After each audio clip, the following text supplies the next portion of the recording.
Hello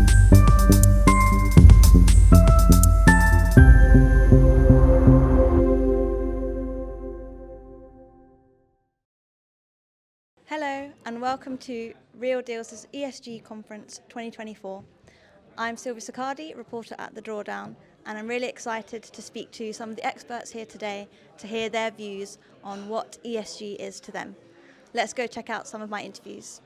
I'm pleased to be standing next to Serge Younes, Head of Sustainability at Investindustrial. How are you today? Very good, thank you very much. It's exciting to be here.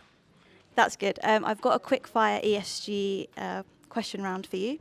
My first question is, what is ESG to you? Ooh, very long and complicated answer to that one. So if we forget about the three-letter acronyms, because apparently it's a big no-no these days, especially across the pond, ultimately sustainability. So I see ESG and the role of a head of ESG in a private equity firm is somebody who's going to be looking at immediate value creation, but also helping tilt the businesses that they're investing in on the long term. So if we split roles of a senior team in an organization, you've got CEOs and heads of strategies that are looking at the next 5 years, the next 7 years, or kind of your investable term as it comes. And that's also the role of the investment committee, where they're looking at, are we making the right investment decision now, and what it's going to yield by the time we exit.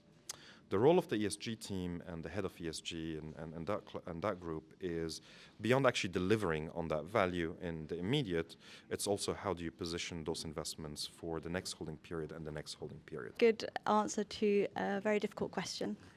So I want to ask you if you've got any key tips to successful ESG implementation in-house. Yeah, another amazing question. Well, look, as you know, different firms have different structures. Some people are doing it on their own. Some people have large teams like ourselves, and then some people it's somebody's side job. So ultimately, I'd say to a lot of my peers, you cannot be an expert in everything, but you should have a valid point of view and be able to leverage the firm. Because also we work with very intelligent people in private equity, right? So there's other people that will have a very useful opinion that could be leveraged, that may not be their day job. And pull on that. And then I then say is use the ecosystem, right? There's a lot of service providers, there's amazing consultants that can support, there's people whose job it is to think about that day in, day out. And that's how you actually build a lot of your knowledge base. Thank you so much. I have one final question for you. What would be, in your opinion, the biggest challenge to ESG implementation for 2024? I think the flurry of regulation is going to be a pain point for most PE firms, especially if you're looking from a European context. We've got SFDR that hit us last year. It's changed a number of times before it became effective, and firms have to respond to it. It's going back through consultations. So that means all the work that we've done up for the last 18 months, pretty much back to the recycling bin, and something new hopefully will show up. And then at the same time, what we're seeing is a lot of our portfolio companies are going through the CSRD. Mm-hmm. SFDR and CSRD talk different languages, have same purpose, but talk different languages. So how do we marry those two? And actually we're discovering more and more a lot of PE firms are also under the CSRD regulation, which means you're reporting to financial regulators on your SFDR, on your funds, but also on your entity. And then at the same time, you're doing CSRD on you as a business. What are the impacts of your business? So unfortunately, a lot of heads of ESG and their teams are having to deal with those two, and it's taking them away from their real work with the portfolio companies that's creating value. Definitely. Serge, thank you so much. I know that you're on panel for biodiversity later, so I look forward to hearing that later. Thank you very much. Thank you. I'm now joined by Bran Pathmanāban, Head of ESG at IP Group. Hello, how are you doing today? I'm good, actually, and you pronounced my name really well, which I'm impressed by. That's good, I'm pleased to hear it. I know you were on panel yesterday. How did that go? I thought it was a great panel. I mean, to be honest, I think all the panels have been amazing and really insightful and a great variety of views from across the private markets ecosystem. So it was really a pleasure to take part in the panel with some amazing peers. That's great to hear. I've just got a few quick questions to ask you about ESG. First of all, what does ESG mean to you? Sure, yeah. So for us, ESG is really looking at value creation and risk mitigation holistically. So we take the view that an asset doesn't exist in isolation, and to really understand the drivers behind the upside and the downside, you have to also consider sort of key material, non-financial information, which I guess now we group under the umbrella term of ESG. So I think it's actually part of our fiduciary duty, but also something that we believe in as a firm, as a responsible investor. Yeah, it's a good answer. It's a really broad subject, which is why I like to ask that question. What do you think are some key tips for good ESG implementation? So we actually really believe in the mantra meaningful ESG. Because you've seen the anti-ESG pushback, across the pond, and to a certain extent here also, and I think that stems from two sort of key points. So one is actually, people viewing ESG as a box-ticking exercise, and the second thing is actually ESG is a walk and an agenda just to sort of do what someone's subjective view is the right thing to do. Definitely. So with that come certain challenges. What do you anticipate to be the biggest challenge for 2024? I'm not really sure if there's a new challenge for 2024. I mean, I think it's fairly consistent in terms of the broader challenges for ESG that sort of we continue to see. So I'd sort of break them up into three parts. So the first one is around regulation, as always. Just having to deal with new regulations. So SDR is coming in to the UK, and so we're trying to reduce the reporting burden on our portfolio companies. And then the second thing is managing investor and LP expectations. That's always an ongoing engagement piece, and training, raising awareness. And I guess the final thing would be, to build real sort of transparency around how you practice ESG, because there is much more, going back to this other point that I made, pushback in terms of, why are you actually doing this? So, how does it translate into value? So I think it's really critical that we get better at, doing ESG in a way that's really transparent and, adds, clear value longer term. So. Bran, thank you so much for your time.